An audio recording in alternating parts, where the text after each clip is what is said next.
reino de Deus. Esse sermão que Jesus Cristo vai falar para os seus ouvintes, em contrapartida de todos os outros, ou de alguns outros, na verdade, sermões que Jesus Cristo prega sobre o reino de Deus, esse daqui, de algum modo, Jesus Cristo vai trazer alguns personagens para elucidar sobre essa vinda. Como será feito? E muitas das vezes nós pensamos, poxa, Jesus Cristo vai fazer uma menção do seu sermão, e esse sermão que Jesus Cristo está fazendo menção há 2000 e poucos anos atrás, vão se cumprir a que tempo? Quando que essa vinda súbita vai chegar? Quando que a segunda vinda de Jesus Cristo, do reino de Deus, do juízo de Deus, vai vir para a terra? Quando isso vai acontecer? Embora muitos queiram adivinhar, muitos queiram presumir quando vai ser essa vinda, não se chegou a um consenso de que tal ano, tal data, tal dia, ou até mesmo em tal horário Jesus Cristo vem, as trombetas tocarão, o Filho do Homem descerá do céu e vai se cumprir a volta eminente e a vinda súbita do reino de Deus. Não podemos mensurar sobre esse dia, quando vai ser. Alguns especuladores, faz algumas idealizam, na verdade, algumas datas. Vai ser tal dia, tal ano, Quem lembra de 2012, por exemplo, saiu até filme falando sobre o fim do mundo, mas não se cumpriu. Jesus Cristo não voltou de forma coletiva para todos. Embora nós não sabemos o dia, a hora, o ano que essa vida súbita do reino de Deus vai se instaurar, Jesus Cristo não dizendo quando vai se cumprir, mas ele vai dizer o seguinte, que haverá sinais para esse grande dia. Haverá um contexto de sinais atrás de sinais que vão nortear, que vai mostrar para a humanidade, para todos aqueles que o reino de Deus já está se aproximando, que a vinda do reino de Deus já está bem à porta, já está bem perto de acontecer. Jesus Cristo vai dizer que nesses dias o reino de Deus, ele vai ser bem assim, no verso de número 25, Jesus Cristo ele vai marcar o que aconteceria com ele dias após esse sermão, tempos após esse sermão, que é a cruz, o Calvário. Jesus Cristo vai dizer que convém com que o Filho do Homem primeiramente padeça. Jesus Cristo vai falar bem assim, olha, o reino, a vida súbita do reino de Deus não vai acontecer, primeiro ponto, antes que o Filho do Homem padeça.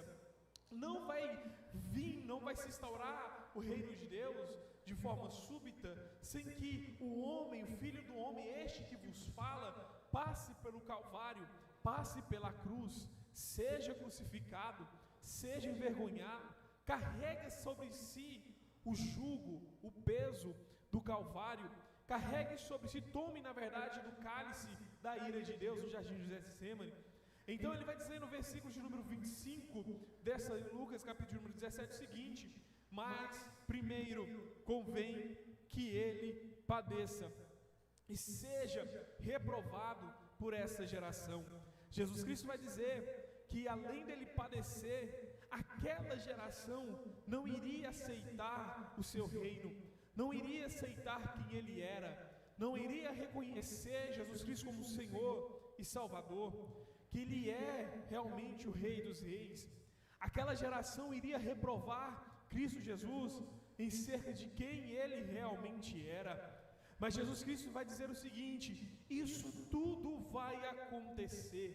E quando isso tudo acontecer, Jesus Cristo, em vez de mencionar algo que viria à frente, ele vai, em vez de mencionar algo que aconteceria com a igreja primitiva, algo que viria sobre os apóstolos, sobre os seus discípulos, ele vai trazer personagens do Antigo Testamento. Ele vai trazer personagens do Antigo Testamento em que muitas das vezes os seus ouvintes já haviam esquecido sobre esses personagens e o contexto em que eles estavam inseridos, a história que marcou a vida desses personagens. Jesus Cristo, a partir este verso do número 25, falando sobre o Filho do Homem que iria padecer, sobre a rejeição que ele iria enfrentar. Agora Jesus Cristo vai dizer bem assim: e como foi nos dias de Noé. Jesus Cristo está falando da vinda súbita do reino de Deus. E nesse momento do sermão que Jesus Cristo está falando sobre a sua vinda súbita, ele vai voltar lá no Antigo Testamento e vai trazer menções de 3 personagens. Os 3 personagens que Jesus Cristo vai fazer questão de mencionar, falando que quando virá, o que marcaria a volta do reino de Deus, a da volta súbita do reino de Deus. Ele faz questão de trazer esses 3 personagens, que é Noé, Ló e a sua esposa. Jesus Cristo volta lá em Gênesis. Jesus Cristo vai lá no primeiro livro que retratava o começo da terra, das coisas, e vai falar bem assim: olha, como se deu nos dias de Noé.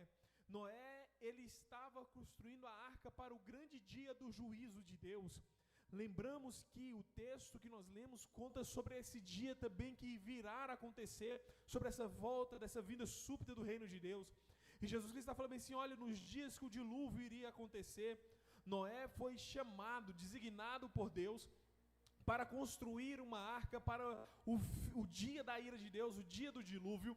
E Jesus Cristo vai falar bem assim: olha, nos dias de Noé, as pessoas comiam, bebiam, casavam, compravam, vendiam, elas viviam a sua vida com naturalidade, como se nada viria, como se aquele dia nunca iria chegar. Mas em contrapartida, quando ele menciona também Noé, nesse contexto, ele fala de um homem que numa época que não chovia, numa época que ninguém tinha ouvido falar de grandes chuvas, a ponto de inundar. Hoje não, nós vemos os sinais da natureza, coisas que acontecem, alagamento, de tsunami, terremotos, maremotos que movimentam as placas tectônicas e assim formam grandes ondas que cobrem até cidades, prédios. Mas aquele contexto não tinha isso. E havia um homem pregando, construindo uma arca e pregando, dizendo: o dia do juízo virá, o dia do reino de Deus virá, o dia do juízo de Deus para essa terra virá. Ele não construía somente uma arca, ele não somente pregava pregos, ele não somente pegava madeiras, ele não somente cortava madeiras e construía um grande barco somente por construir. As pessoas passavam por ele e viam aquele grande barco, aquele grande objeto, né, sendo se formado ali, mas ninguém passava por passar. Imagino eu que todas as vezes que as pessoas passavam perto de Noé, ouviam ele preparando a arca, cortando uns utensílios para formar a arca, perguntavam: Noé, por que isso? Por que você está fazendo isso? Por que você está cortando esse tanto de árvore? Por que você está pregando esses tanto de prego, construindo tanto isso? Noé vai dizer: porque virá o dia do juízo de Deus. Noé construía a arca para ser instrumento de salvação para aquela humanidade, e pregando ali, construindo aquela arca, ele também anunciava o dia do juízo de Deus. Agora, meus irmãos, eu quero que você pense comigo: Noé não somente fazia uma arca, mas ele também mencionava e pregava sobre aquela arca, o porquê daquela arca, por que aquela arca seria usada, por que aquela arca seria feita, qual que era o objetivo daquela arca. Todos sabiam que a mensagem era: tudo que está diante dos nossos olhos vão ser consumido por água, tudo que nós vemos vai sofrer do juízo de Deus. E nós lemos o seguinte, que nesse contexto, Deus vai olhar para a terra e vai ver que o desejo do coração do homem era amar continuamente. O homem tinha um desejo mau dentro do seu coração de forma contínua, a fim de que a única solução que havia era o grande dilúvio e o juízo para exterminar a maldade humana. Mas nesse contexto, Deus viu em Noé um homem justo e convocou ele para essa mensagem, para este a fazer. Então todos aqueles que passavam por Noé se deparavam com essa grande mensagem: o juízo vem, o dia do juízo se instaurará, acontecerá sobre essa terra, o dia do juízo virá. Ninguém passava pela arca e via aquela arca e passava por ali e perguntava: Noé, por que essa arca? Porque eu estou fazendo, porque Deus mandou só. Porque eu estou fazendo porque me deu vontade. Estou fazendo porque é para ser um grande monumento. Estou fazendo porque é para ser um grande marco na história. Não, o propósito daqui é para a salvação dessa humanidade, deste povo. Deus está dando essa oportunidade. Então, as pessoas ouviram a mensagem desse grande dia, o dia do juízo de Deus sobre aquela terra, e levavam aquilo como se não houvesse, que era somente uma balela, ou uma loucura de um velho senhor, há tantos anos construindo alguma coisa e nada acontecia. Entende-se esse contexto. Não foi do dia para a noite que a arca ficou pronta, não foi do dia para a noite que a mensagem começou e terminou, não. Ela leva tempo, ela leva anos para se concluir, ela leva anos para se formar, levou anos para aquela arca ficar pronta, e todos os dias daqueles anos Noé pregava sobre o dia do juízo de Deus, e como o povo ficava comendo, bebendo, comprando, vendendo, pensando que nunca iria acontecer, até que o juízo aconteceu. Até que veio sobre a face da terra o grande juízo de Deus. E Deus está falando para nós assim, também nesse contexto. Mas Deus ali também Jesus Cristo, na verdade, ele vai trazer também os outros dois personagens que eu falei para os irmãos. Personagens esses que é marcado lá no capítulo 19 do livro de Gênesis. Quando Jesus Cristo vai falar sobre esses personagens no capítulo 19 do livro de Gênesis, Jesus Cristo está falando assim que naquele dia, também o dia da volta, o dia da vinda súbita do reino de Deus, acontecerá como aconteceu nos dias de Ló. Ló, ele é marcado nesse contexto da volta iminente do reino de Deus. Ló é marcado nesse contexto de quando o juízo virá sobre a terra. Como Deus usou, como Jesus Cristo usou a história de Ló, a história da sua família, para simplificar e para deixar de marco, para deixar de bússola, para deixar de sinal, para quando vier a vinda súbita do reino de Deus.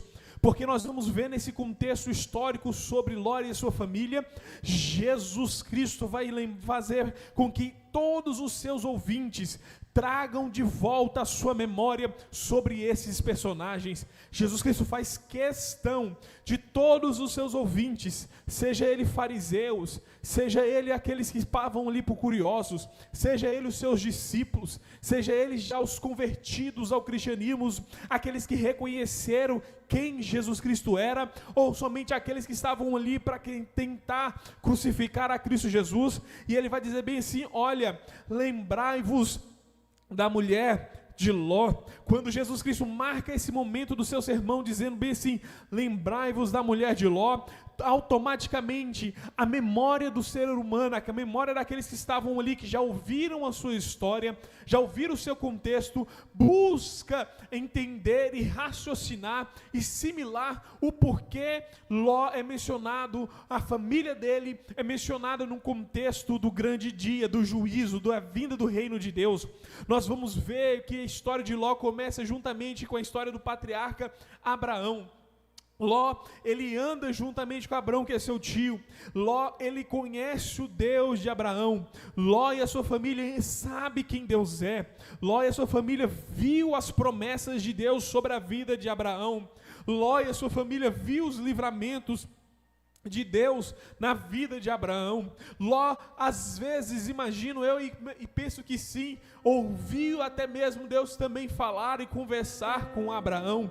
Ló sabia quem Deus era. A família de Ló tinha conhecimento do Deus de Abraão.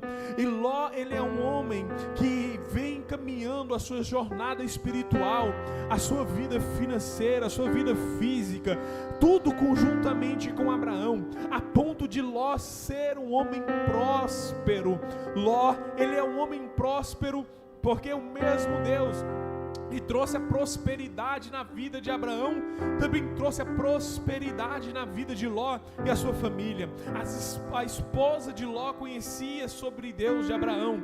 As filhas de Ló também sabiam quem era esse Deus, o Deus de Abraão, o Deus que provê, o Deus que faz promessa e cumpre. Ele se entendia de quem Deus era.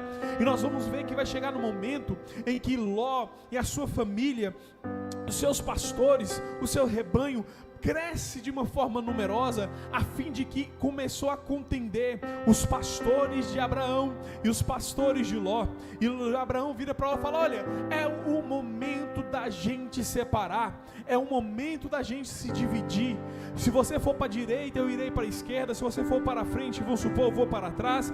Se independente o lado que você for, eu irei ao lado contrário. Não contendamos nós.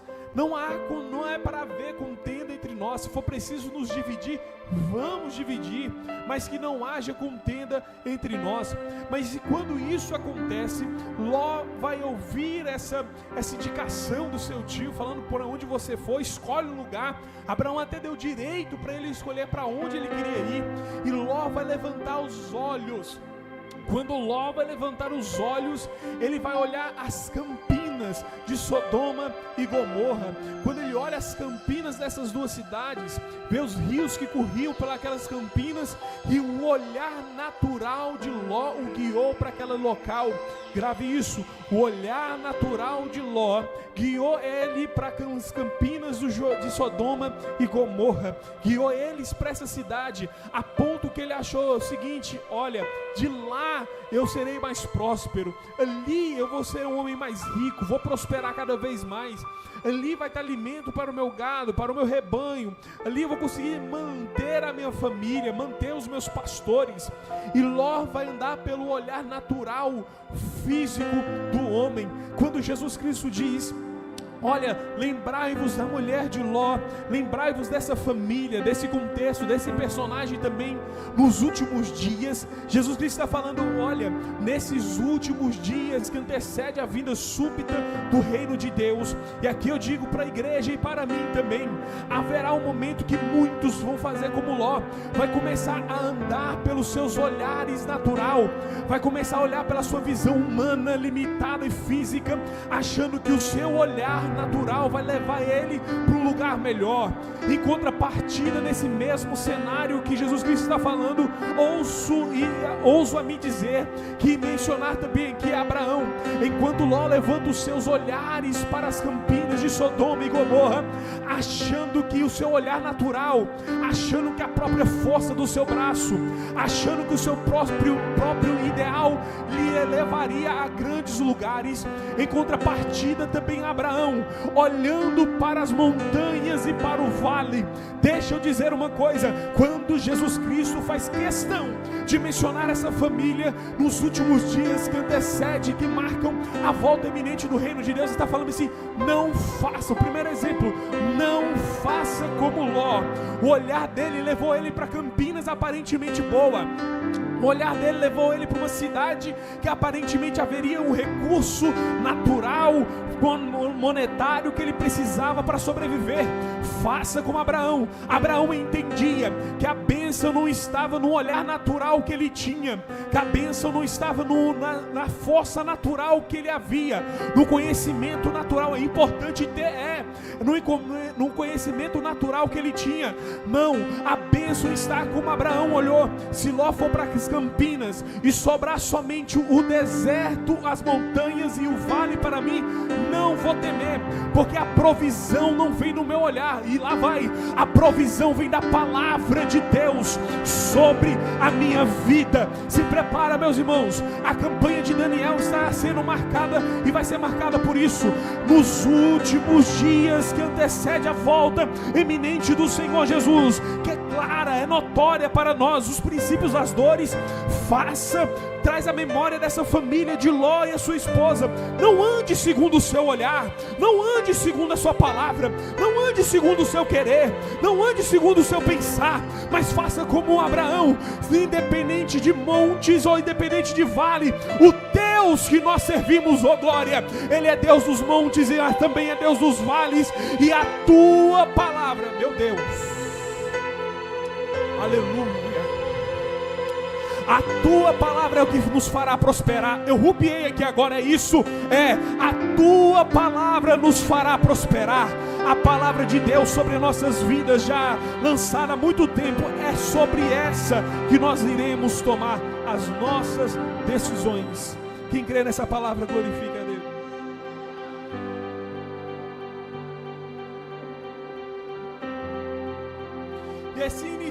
essa divisão, Ló vai ir para Sodoma. E lá nós vamos ver que Sodoma é invadida.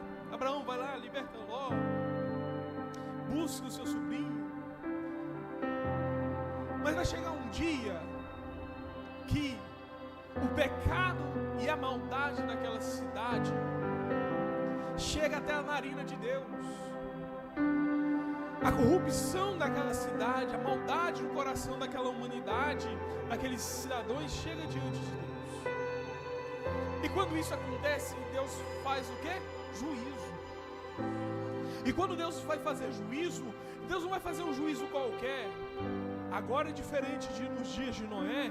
O juízo é com fogo, o juízo é com enxofre. E Deus vai fazer juízo sobre aquela terra, sobre aqueles cidadãos. Só que vai chegar um momento que Deus vai falar bem assim, Gênesis 18, verso 17: ocultarei eu a Abraão o que faço. Olha só, Deus falando consigo mesmo. É uma forma de se falar, né, para nós entender. Ocultarei eu o que faço de Abraão. E Deus envia anjos, e os anjos anunciam a Abraão, falando: olha, nós daqui sairemos e vamos lá em Sodoma, e Deus vai destruir tudo. O juízo de Deus virá sobre essa terra. Os homens já são maus, e a iniquidade não diminui, ela só cresce dia após dia. O coração desses homens é um coração ruim, impiedoso. O desejo do coração deles é somente de corrupção, e satisfazer somente o que o seu ego e a sua própria carne os leva a desejar, e eles realizam. Hoje, meus queridos, não é diferente. Infelizmente, nós vivemos um mundo totalmente corrompido. A maldade humana, infelizmente, é devastadora. O pecado, o deleite ao pecado está cada dia mais natural. Infelizmente, cada dia está mais natural as atrocidades que alguns anos antes nós olhávamos e ficávamos horríveis de ver no noticiário. Hoje em dia está tão escancarado e corriqueiro que já alguns, misericórdia, alguns já estão tratando de forma natural. Noticiários que antes nos espantavam, hoje em dia não espanta mais. Por quê? Porque a maldade já se instaurou de uma forma natural. E o que resta para essa sociedade? O que resta para essa nação? A não ser o juízo de Deus. A não ser o juízo de Deus. Somente o juízo de Deus resta agora. Mas quando os anjos vão fazer, anunciando para Abraão que Deus vai destruir, nós vamos ver Abraão fazer o seguinte.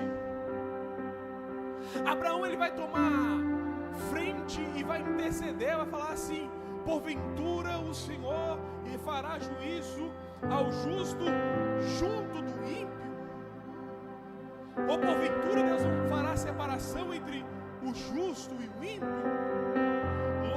Abraão, na verdade, ele vai começar a interceder por Ló e sua família.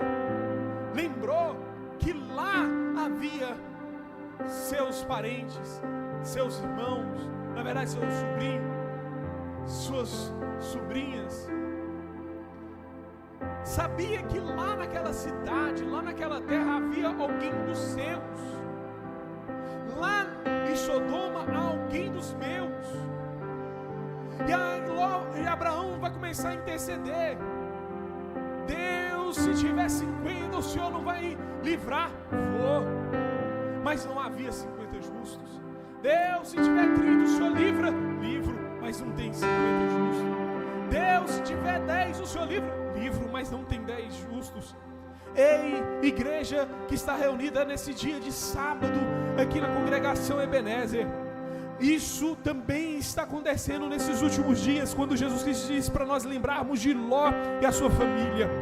Ele lembra de um contexto histórico que ele estava inserido, e esse marco deste contexto é: interceda pelos seus, clame pelos seus, busque pelos seus. Se preciso for, entre com Deus no diálogo. Deus, mas e aí? tem isso, tem aquele, tem aquela. Deus, faça por ele, faça por ela. Deus, mesmo que esteja corrompido, tem alguém lá dos meus. Tenha misericórdia. Igreja do Senhor, Igreja Ebenezer, que está nessa campanha de Daniel. O momento é esse, a hora é agora. Comece a clamar a Deus, interceder. O que é uma oração intercessora? É você tomar parte da vida da outra pessoa, é você se tomar da outra pessoa, é você estar no lugar da outra pessoa, é você tomar as dores da outra pessoa sobre si, é você tomar a luta da outra pessoa para você e chegar diante de Deus, clamando a Deus. Abraão começa uma oração intercessora em Gênesis capítulo 18, verso de número 23. Antes que o juízo de Deus venha sobre Sodoma, antes do juízo de Deus vir sobre Gomorra, antes de cair fogo, eu tenho que interceder. Antes de Deus fazer juízo, eu tenho que clamar. Antes de Deus fazer alguma coisa, eu tenho que buscar. Congregação Ebenezer, é 8h11 da noite do dia 7 de março de 2026, e a hora é agora. Começa aí, meu Deus, rupiei todinho aqui agora. É hora de interceder pelos seus, é hora de clamar pelos seus. Antes de Deus fazer juízo sobre essa terra, há alguém dos seus para Deus livrar lá.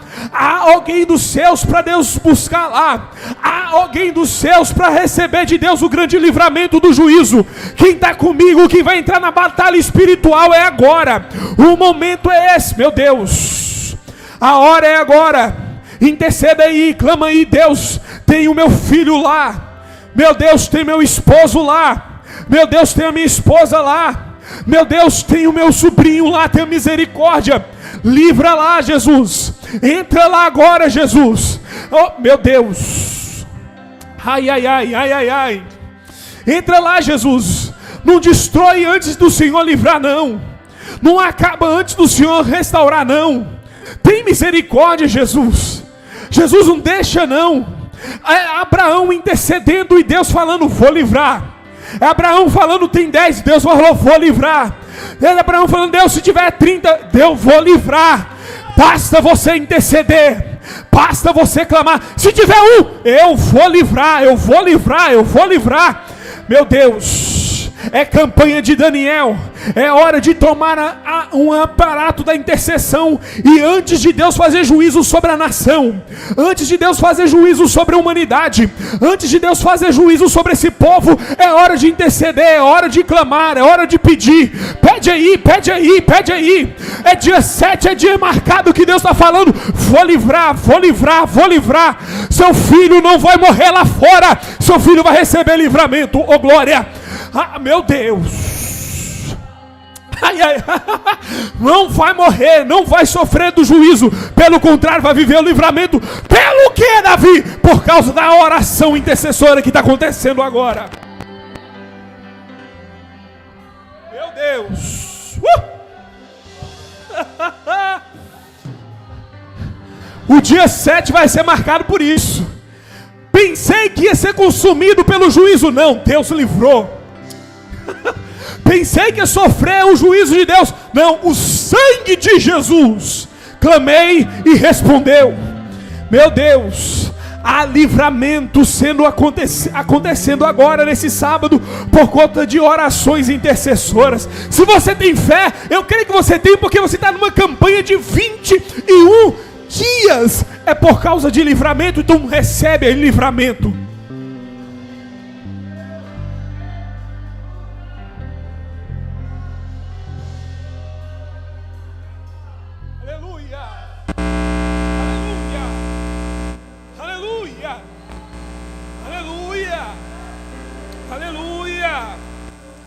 Aleluia, aleluia, aleluia. Vou destruir Davi, mas Senhor, tem minha família lá, tenha misericórdia. Vou destruir, Senhor, tem meu filho lá, tenha misericórdia. É intercedendo e Deus livrando. Nós chegamos aqui antes do culto. Na verdade o culto começou com oração. O culto já tinha começado e nós orando e clamando. Eu sei que você clamou por alguém, eu sei que você intercedeu por alguém. Então é hora de livramento lá em Sodoma por causa da sua intercessão. por causa do seu pedido, por causa do seu clamor. Não é mais um culto qualquer, não. Não é mais só um dia da campanha, não. Não é mais um dia dos 21, não. É dia de livramento. Eu creio nessa palavra. Quem crê glorifica a Deus.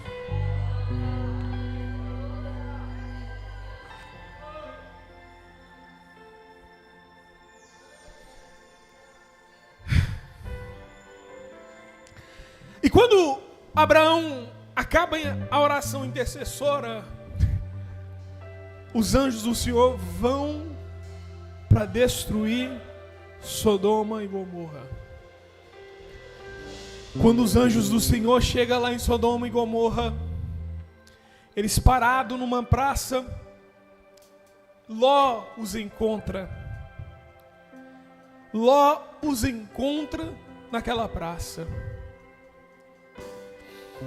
Não há coincidência nisso, não há.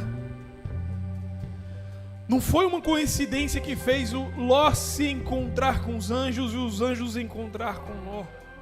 Não foi coincidência. Não foi o quadro clínico que fez a pessoa ir a Deus. Não foi o quadro clínico, foi Deus. Não foi uma causa na justiça que fez a pessoa ir a Deus, foi Deus. Como que Ló encontra esses homens de Deus, os anjos de Deus, numa praça igual daquela cidade? Não há coincidência nas obras de Deus. Não. Há intervenção de Deus. Não há acaso naquilo que Deus faz, há propósito naquilo que Deus estabelece. Quando Ló se depara com aqueles homens na praça, Ló fala: olha, venha para a minha casa, porque os homens dessa cidade é mau.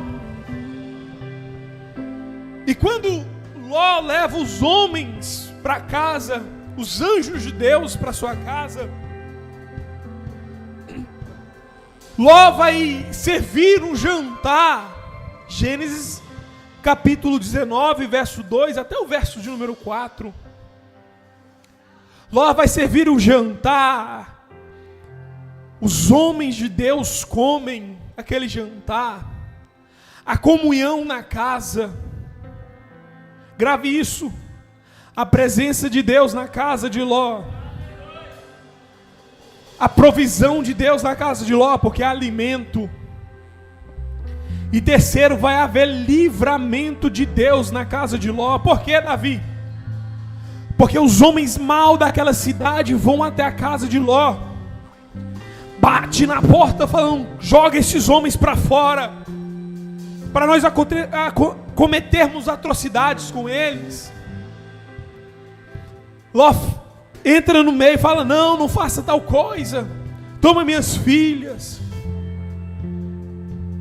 Ló fecha a porta. Imagina Ló segurando a porta, gritando: não faça isso, não entre aqui. Os anjos do Senhor estendendo as mãos, feriu de cegueira aqueles homens maus da cidade. Os homens que batiam na porta de Ló falando: deixa entrar, joga para fora e entrega. Vamos a cometer maldade, se você não deixar, nós vamos arrombar a porta e estamos nem aí. Os anjos do Senhor, levantando as mãos em direção àqueles homens, feriu de cegueira. Davi, o que isso tem a ver no contexto da volta iminente do reino de Deus? Nos últimos dias, da volta súbita do reino de Deus. Lá vai. Se prepara para nesses dias viver, primeiro, presença de Deus nos nossos lares. Segundo, provisão de Deus, haverá alimento na mesa. E terceiro, Deus vai entrar com livramento. Como assim, Davi? quando os anjos do Senhor, levantando as mãos, feriram de cegueira aqueles homens maus, Deus estava entrando com livramento para Ló e a sua família. Os anjos do Senhor, nunca na vida que eles iriam conseguir fazer algum mal, mas para Ló e a sua família iria. E os anjos do Senhor, levantando a mão e estendendo elas, feriram de cegueira o inimigo.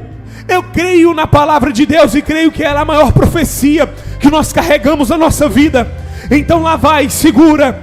Podemos chegar nos últimos dias da volta iminente do reino de Deus, sim. Serão dias da maldade humana, sim. Haverá um dia que os homens irão estar corrompidos, sim. Mas será um tempo também que nós iremos viver, desfrutar da presença de Deus nas nossas casas, nos nossos lares. Também haverá o dia de provisão de Deus na nossa mesa. Não faltará alimento na nossa mesa. E também vamos viver grandes livramentos de Deus. Os nossos inimigos, o inimigo da nossa alma, o inimigo da minha, da sua, da nossa alma, que tenta nos tragar como leão, irá se cegar. Por quê? Porque Deus e os seus anjos estão com as mãos estendidas sobre as nossas vidas, sobre os nossos lares, sobre as nossas famílias, sobre a nossa saúde, sobre as nossas finanças, sobre a nossa vida espiritual, sobre a nossa vida emocional, sobre a nossa vida física, sobre a nossa vida espiritual, sobre a nossa vida sentimental. Deus ferirá de cegueira os nossos inimigos. Haverá livramento sobre a sua casa, sobre a sua vida. Deus, meu Deus, aleluia.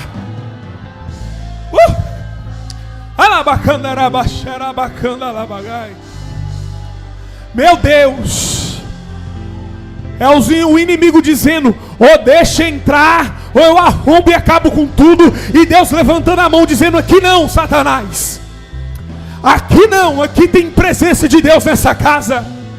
Aqui não, aqui tem anjo de Deus nessa casa. O inimigo vai ficar cego, é sem visão. Vai tentar te procurar e não vai achar. Vai tentar te tocar e não vai te encontrar. Por quê? Porque é Deus entrando com livramento. Aquele que habita no esconderijo do Altíssimo, a sombra do Onipotente descansará. Direi do Senhor: Ele é meu Deus, o meu refúgio, a minha fortaleza, e nele eu confiarei. Não temerei espanto noturno, seta que voe de dia, nem peste que ande na escuridão, ou mortandade que assole o meu dia. 1000 cairão ao meu lado, 10.000 à minha direita, mas tu não serás atingido. Segura essa palavra profética para tua casa, para tua vida, para tua saúde. Tu não serás atingido. Por quê? Porque a teus anjos dará ordem a teu respeito. Meu Deus, meu Deus, meu Deus, aos teus anjos dará ordem ao teu respeito. E a ordem é essa: é para cegar o inimigo, é para ferir o inimigo, é para pisar na cabeça do inimigo, é para impedir que o inimigo entre, é para impedir que o inimigo toca.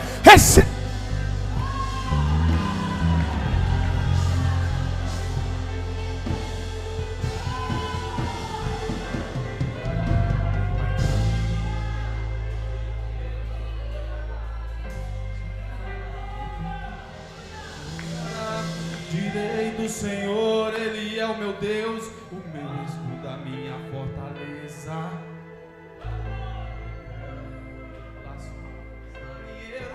E da peste perniciosa, Ele me cobre com suas penas, e debaixo de suas asas estarei seguro. Eu não temo espanto noturno, nem seta que levante sua voz e cante. Que ande na escuridão, nem mortandade que assole ao meio-dia. Não importa quantos caiam do meu lado, direita, esquerda, eu sou protegido. Se eu for fiel, eu moverei o céu.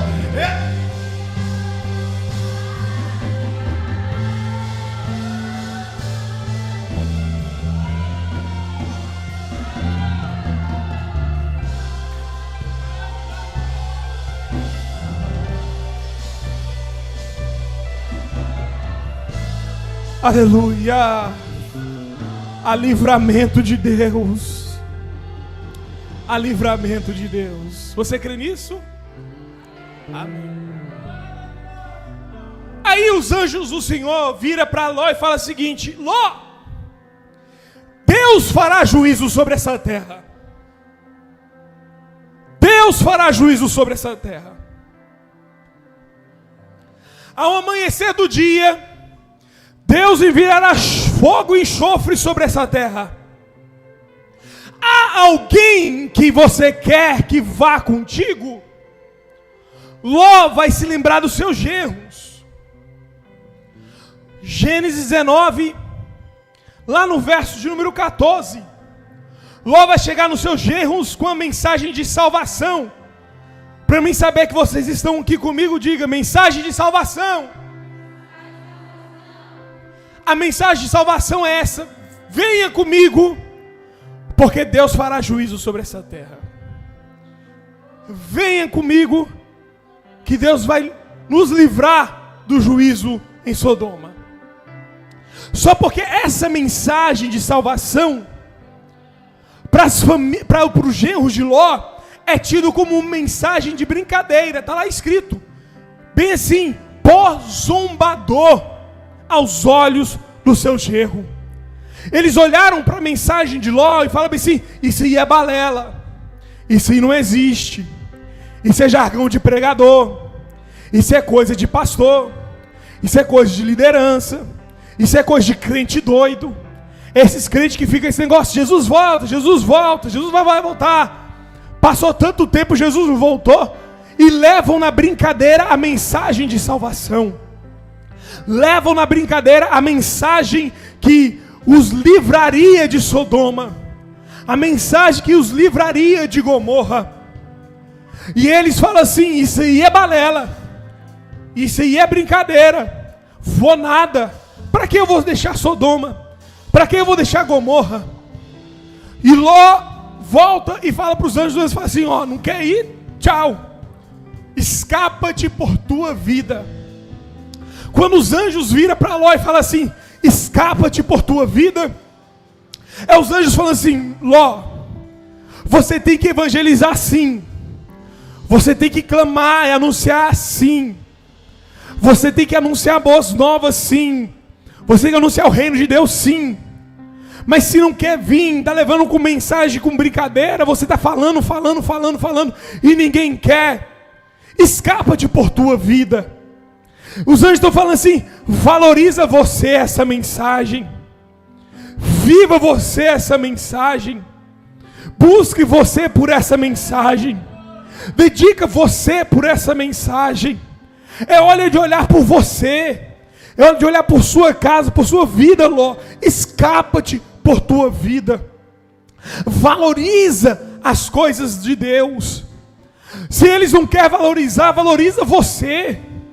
Mas vai me chamar de doido, vão me chamar de retrógrado, vão me chamar de quadrado, vão me chamar de lunático, vão me chamar de arcaico. Ló, vaza por você, escapa-te por você. Quando os anjos viram para Ló e falam: Ló, escapa-te por você, valoriza, Ló, você essa mensagem. Se eles não querem, queira você. Se eles não estão buscando, busque você. Se eles não estão nem aí, valorize você. Ló e a sua família, suas filhas, sua esposa, seguram de mãos dadas com os anjos, começam a caminhada no caminho da salvação. No caminho da salvação está Ló, sua esposa, suas filhas, de mãos dadas com os anjos. Quando eles estão de mãos dadas com os anjos, Deus começa a destruir Sodoma, Deus começa a consumir Gomorra com fogo. Quando Deus começa a destruir Sodoma e Gomorra com fogo, aí nós vamos ver o porquê Jesus Cristo falou bem assim: olha, lembrai-vos da mulher de Ló.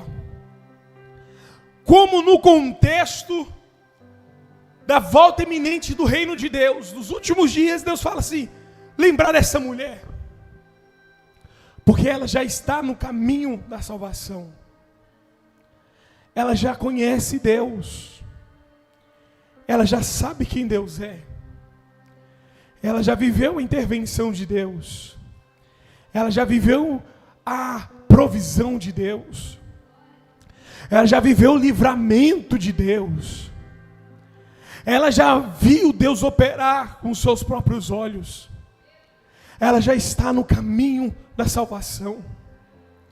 Porque Jesus Cristo, no texto em que nós lemos, falando sobre a volta do reino de Deus, ele fala assim: lembra dessa mulher.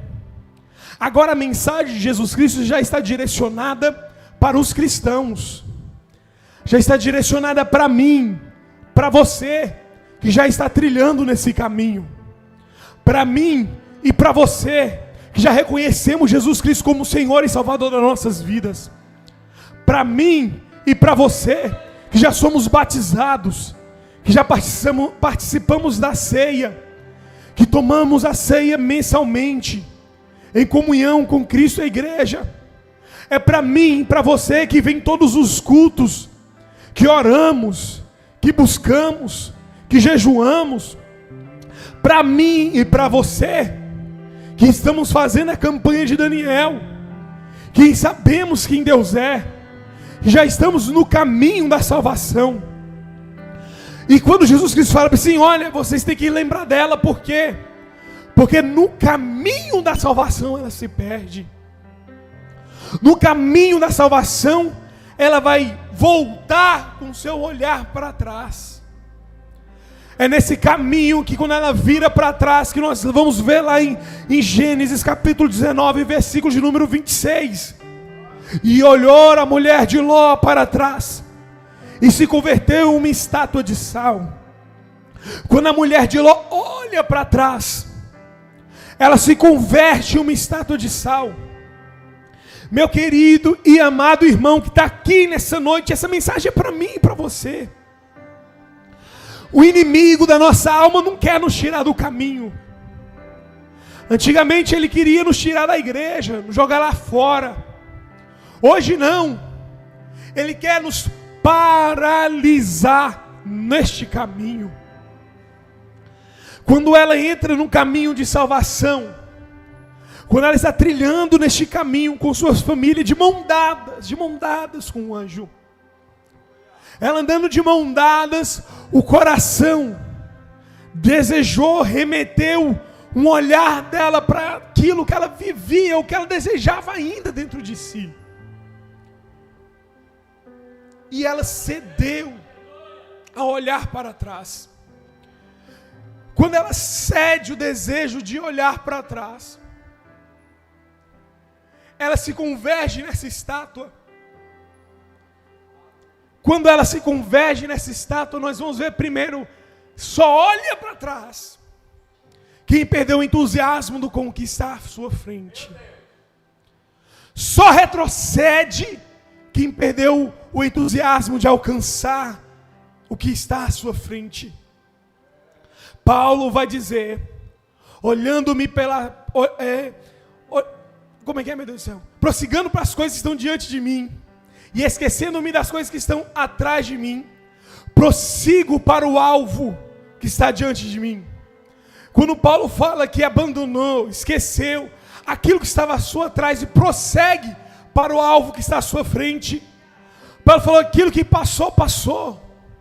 Os meus desejos podem tentar me direcionar para aquilo que está atrás, mas eu tenho que prosseguir caminhando para frente. Ele não perde o entusiasmo com aquilo que está diante dele. Ele não perde o entusiasmo com aquilo que está diante dos seus olhos. E quando ela olha para trás, ela se converge em uma estátua de sal. Como eu disse e repito, o inimigo não quer tirar você daqui. Ele quer te paralisar aqui. Porque te paralisando aqui, ele te paralisa no caminho da salvação. E a primeira coisa, quando ela vira para trás, ela se paralisa. ela não consegue caminhar mais, ela não consegue prosseguir mais, ela não tem força mais para ir adiante, ela somente começa a existir. A vida que havia dentro dela vai embora, ela só existe ali, ela só ocupa um espaço, ela só está por estar. Quando o inimigo converge, ela vira para trás, ela converte uma estátua de sal. O inimigo rouba o clamor, né? Primeiro, ele rouba a voz dela. Os lábios dela se fecham. Os lábios dela se fecham e não há mais clamor dentro dela. Satanás quer roubar, todas as vezes que nós olhamos para trás, o clamor que há dentro de nós. A força de pedir, a força de rogar, a força de buscar, a força de clamar, a força de pedir misericórdia, a força de pedir o pão diário. Ele encerra os lábios dela. Terceiro, na verdade, ele rouba a visão dela. Roubando a visão que ela tinha, ela não consegue enxergar melhoras ou dia melhor para a sua vida. Muitos de nós, quando olhamos para trás, o inimigo rouba a nossa visão espiritual, ela se rouba. E quando a visão espiritual é roubada, ela se fecha. Nós cedemos, somos suscetíveis a ceder aquilo que está na nossa visão natural. Ah, Davi, não adianta fazer isso. Da onde vai vir isso? Da onde vai vir a intervenção de Deus? Ah, isso é coisa balela. O inimigo anestesia ela ao tocar do anjo. Elas estão de mãos dadas com os anjos no caminho da salvação. De mãos dadas com os anjos.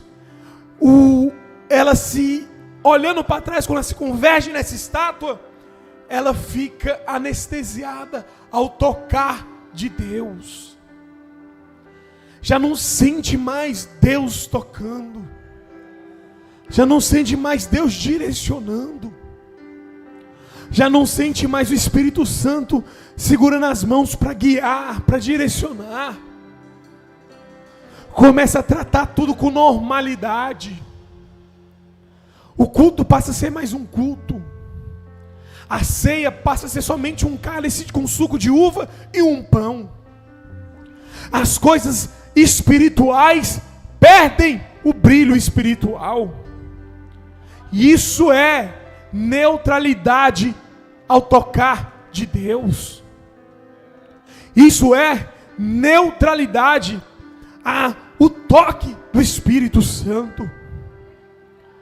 Quando o inimigo paralisa, rouba a visão, rouba a voz, rouba a emoção, o tocar. Jesus Cristo vai dizer, Mateus capítulo de número 5, bem assim: mas vós sois o sal da terra. Quando Jesus Cristo está dizendo, mas vós sois o sal da terra, ele vai dar uma continuidade, dizendo assim: e se o sal se torna insípido, para nada presta. Um sal insípido é sem sabor, é sem minerais, é sem nada. E isso faz com que ele se petrifica. Quando ela volta para trás, o sabor se perde e ela se petrifica. Ela se torna um sal insípido. O sabor que havia nela vai embora. O salmista vai dizer o seguinte no Salmo 52, se não me engano, dizendo assim: Senhor, torna-me a dar a alegria da tua salvação. O salmista não vai pedir para ser salvo novamente. Pelo contrário, ele fala assim: Senhor, eu quero te ter de volta a alegria de ser salvo. Senhor, eu quero ter de volta a alegria de participar de um culto. Senhor, eu quero ter de volta a alegria de ter uma visão espiritual. Meu irmão, quando Jesus Cristo vai dizer bem assim, que nos últimos dias, na volta iminente do reino dos céus, para nós lembrarmos desta mulher, desse cenário, é Jesus dizendo assim, ela já estava no caminho, ela já estava quase chegando, mas ela olhou para trás, o desejo foi maior para olhar, para retroceder. Retrocedendo, o desejo de retroceder tirou dela a alegria, o sabor daquilo que viria, da salvação. E quando o salmista diz, Senhor, torna-me da alegria da salvação, Senhor, torna-me da a visão espiritual, Senhor, torna-me da sensibilidade do Espírito Santo, Senhor, torna de volta a me dar uma voz que clama por Ti, Senhor, faz com que eu volte novamente a ser vivo na sua obra, que eu não somente exista, porque os bancos existem, o púlpito existe, as cadeiras existem, mas somente algo que existe com vida é capaz de se movimentar, de sorrir, de ter dias de novo de alegria, de projetar um amanhã. Amém? Davi, e como é que Deus faz isso? Como é que Deus, na campanha de Daniel, como é que eu posso me quebrar essa estátua? Se puder projetar para mim Daniel capítulo de número 2, e aqui eu já encerro, versículo de número 32, é isso? Deixa eu ver.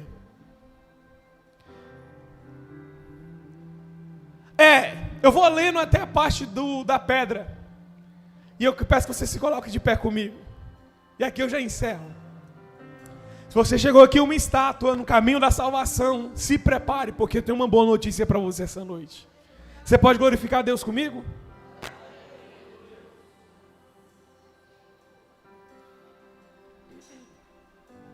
Embora esse contexto dessa estátua que Daniel vai falar é dos reinos que se levantam contra Israel, mas eu quero usar essa estátua como exemplo, beleza?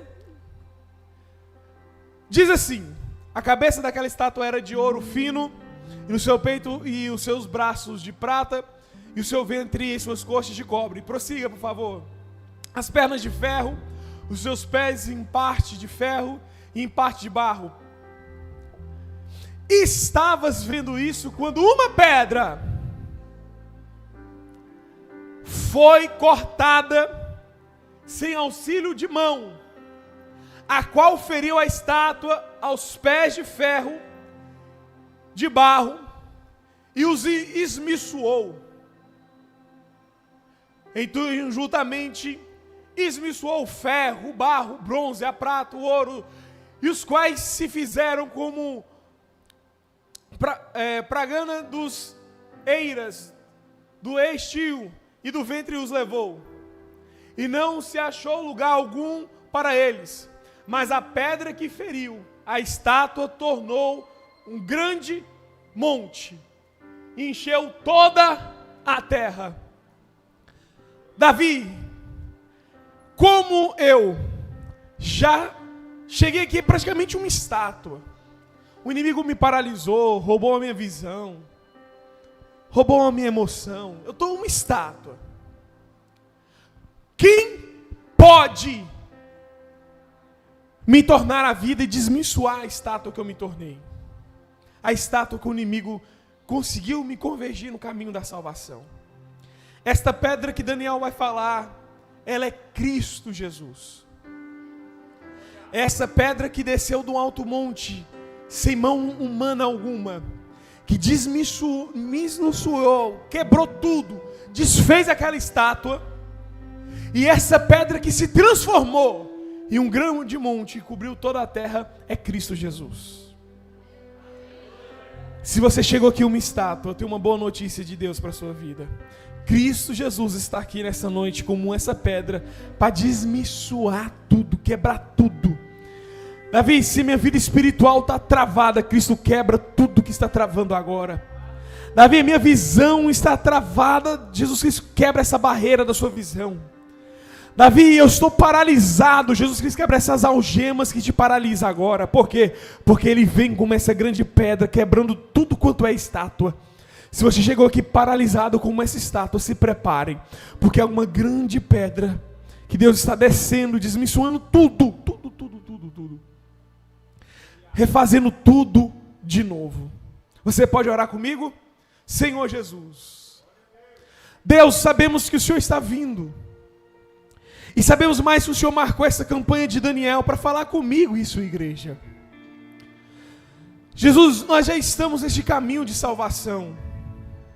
Às vezes nós nos transformamos como uma estátua, como essa mulher de Ló se transformou no meio deste caminho. Deus, Daniel vai falar de uma estátua, sim, que trata sobre os reinos que se levantaram, mas aqui ele também fala de uma grande pedra que tem poder para despedaçar qualquer estátua. Deus, o Senhor é poderoso para quebrar tudo aquilo que tem nos empatado, impedido, Jesus Cristo, de viver o espiritual. Deus, se muitos de nós chegamos aqui e perdemos a alegria da salvação, Deus, o dia é hoje, a hora é agora. Torna-nos a dar a alegria da tua salvação novamente, Jesus. Jesus, torna-nos a nos encher do Espírito Santo novamente.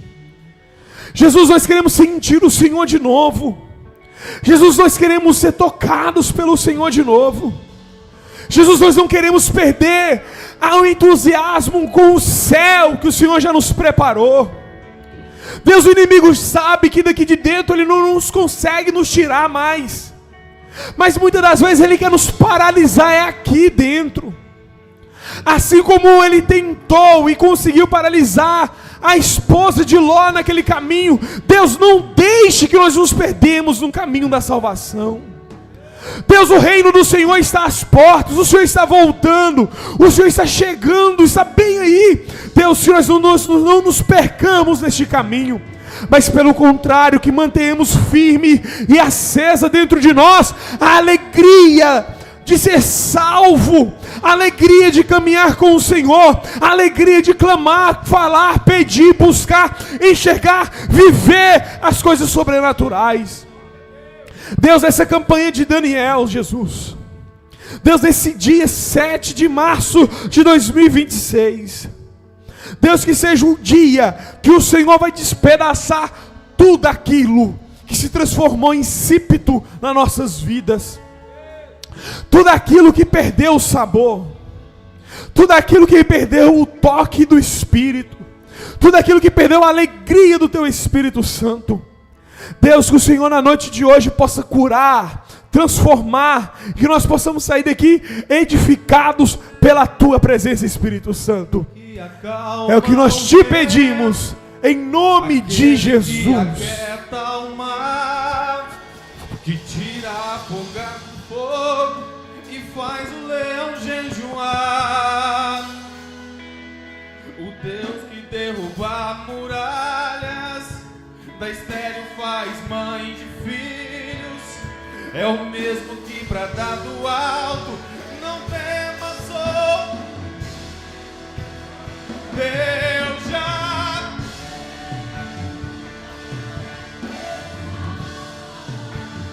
faz romper.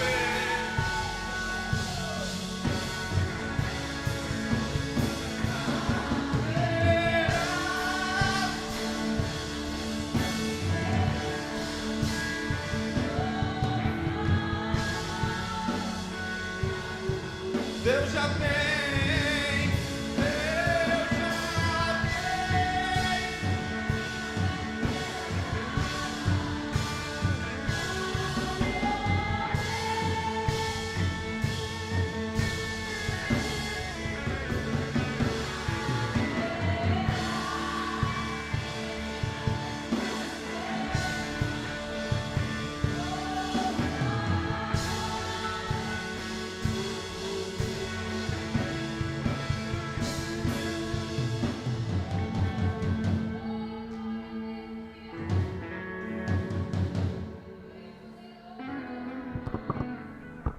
Glória a Deus. Quantos querem, pode dizer amém? A paz do Senhor para vocês. Nós já vamos estar orando aqui pelos pedidos. Glória a Deus. Permaneça em pé, nós já vamos estar orando aqui pelo seu pedido que está sendo apresentado nessa campanha. Que Deus abençoe Davi, o evangelista Davi, que está aí conosco, bênção de Deus. E Deus usou poderosamente, boa palavra, que Jesus continue usando poderosamente por onde quer que andar, né? Sempre está conosco aí, e é uma pessoa que nos ajuda muito, muito mesmo. Ailton, vem cá fazer a oração aqui pelos os Daniel. Amém. Cumprimento os irmãos com a paz do Senhor. Você que está aí com o seu panfleto, erga ele e vamos orar. Senhor nosso Deus e nosso Pai, mais uma vez nós estamos aqui apresentando ao Senhor mais um dia dessa campanha. Deus, eu sei que o Senhor já tem ouvido e tem respondido o teu povo, mas nós estamos aqui, meu Deus, igual Daniel esteve, orando, jejuando, apresentando ao Senhor as nossas queixas, apresentando ao Senhor aquilo que nós precisamos que o Senhor nos responda, aquilo que nós precisamos que o Senhor nos faça. Meu Deus, Daniel esperou com paciência, e aqui está, meu Deus, a tua amada igreja, pacientemente esperando pelo Senhor, porque nós sabemos, meu Deus, que a graça vem, que a misericórdia vem, que o Senhor vai responder, não importa quanto tempo vai demorar, o Senhor é o Deus que responde na sua hora, não é da forma que nós queremos, e nem no dia em que nós precisamos. Meu Deus, que o Senhor possa continuar abençoando cada um de nós, livrando, meu Deus, nós e nossa família de toda enfermidade. Pai, nós apresentamos ao Senhor mais este dia, e nós sabemos e cremos que até no último dia, grandes coisas o Senhor fará aqui nesta igreja, grandes coisas o Senhor fará na nossa casa e na nossa vida. Meu Deus, então nos abençoa nesta noite, é o que nós pedimos ao Senhor, em nome de Jesus. Amém.